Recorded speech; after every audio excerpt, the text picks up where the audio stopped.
Dating is not always a positive experience for youth, in person or digitally. Nowadays, the people use Facebook approximately 4 hours per day.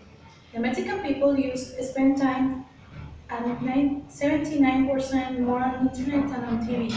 The youngers are controlled for Facebook, WhatsApp, Twitter, and other social media. According to PewInternet.org, 70% have spent time together posting on social media sites, and 69% have spent time with a significant other using instant or online message. Almost the time when two people are having a fight or are arguing, their subconscious wants them to think and know that the other person still cares the same about them. However, some people use social media to intentionally hurt their partners. Other people intentionally use their public profiles to show their partners that they are perfectly happy and normal even though they have a fight, and other people intentionally use the power of social media to make others jealous. Facebook and WhatsApp cause that 28 millions of couples break up every year.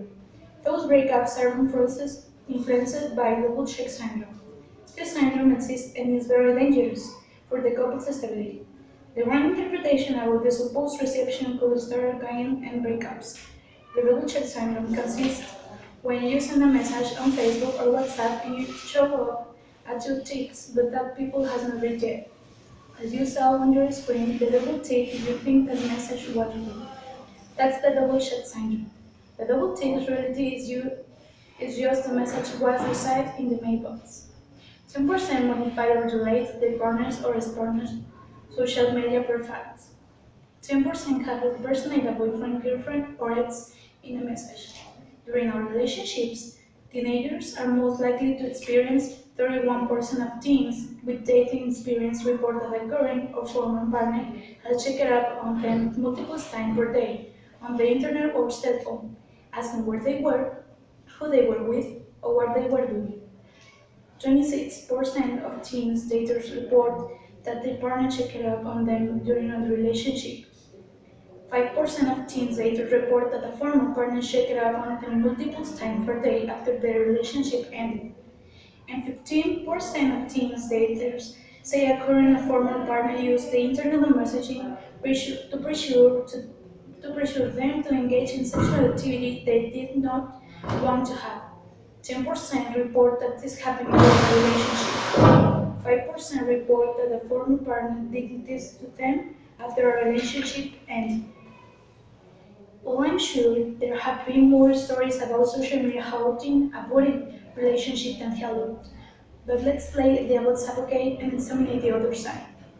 Alexandra Samuel, director of the Social and Interactive Media Center at Emily Carr University of Art and Design, co-founder of Socialline and blogger for Oprah.com and the Harvard Business Review, writes about how these online sites are transforming your politics, work, and especially personal lives. Someone writes on her website, there's a reason they call it social media. It is supposed to support our social lives and bring us closer together.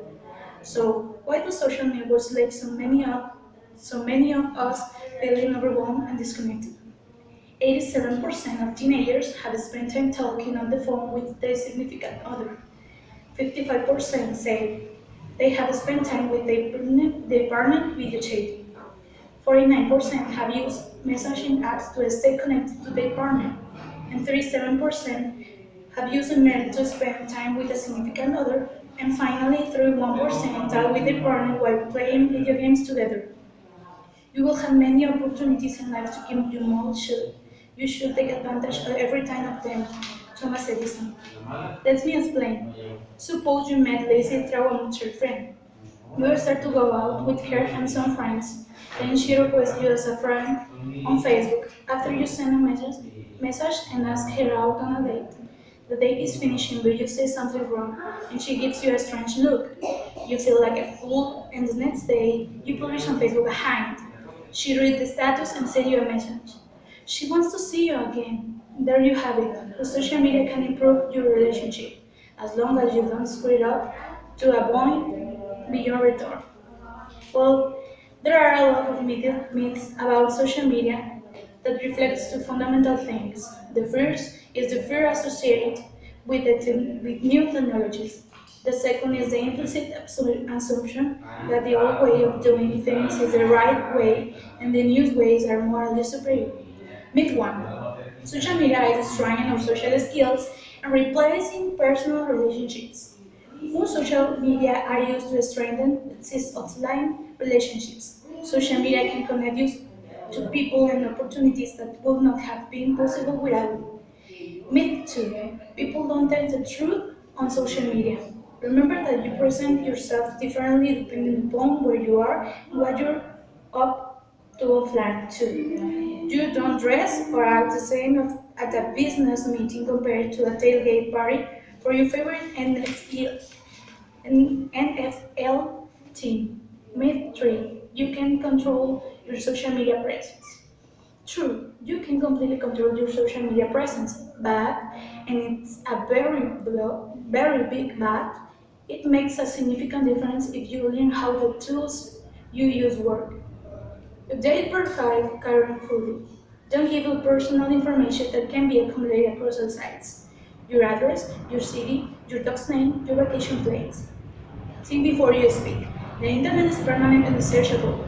Remember the grandma's rule: one for grandma and one for her. The first is don't publish something you wouldn't want your grandma to see.